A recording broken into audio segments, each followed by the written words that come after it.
Hello everyone, आज हम देखेंगे मॉडर्न क्लासिफिकेशन ऑफ अकाउंट्स का थर्ड टाइप ऑफ अकाउंट जो है कैपिटल अकाउंट। कैपिटल यानी वो सारा पैसा जो ओनर के द्वारा बिजनेस में इन्वेस्ट किया गया है। इसीलिए हम नेटवर्थ या फिर ओनर्स फंड भी कहते हैं। जैसा कि ये सारा पैसा ओनर का है जो कि बिजनेस में इन्वेस्टेड है, देयरफॉर बिजनेस इसको लौटाने के लिए ओनर को लायबल रहेगा। इसीलिए हम इसे इंटरनल लायबिलिटी भी कहते हैं बिजनेस के लिए। कैपिटल जो कि एक काइंड ऑफ लायबिलिटी है बिजनेस के लिए, देयरफॉर इसके रूल्स और नेचर भी लायबिलिटी अकाउंट्स की तरह सेम रहेगा।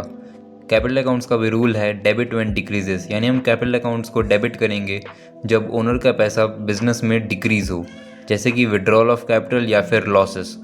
और क्रेडिट व्हेन इंक्रीजेस, यानी कैपिटल अकाउंट को हम क्रेडिट करेंगे जब ओनर का पैसा बिजनेस में इंक्रीज हो, जैसे कि कैपिटल इंट्रोडक्शन या फिर प्रॉफिट्स। हम अपने एग्जाम्पल से इसको समझते हैं। मिस्टर ए जो कि ओनर है ABC एंटरप्राइज के, वो कैपिटल इन्वेस्ट करते हैं 5 लाख रुपीज़ का और कुछ टाइम बाद कैपिटल विड्रॉ करते हैं 1 लाख रुपीज़ का। केस 1, जब वो कैपिटल इंट्रोड्यूस करेंगे तब एंट्री पास होगी cash account debited to capital account. Cash account debit हुआ क्योंकि वो हमारा एक असेट है और वो भी बिजनेस में इंक्रीज हो रहा है।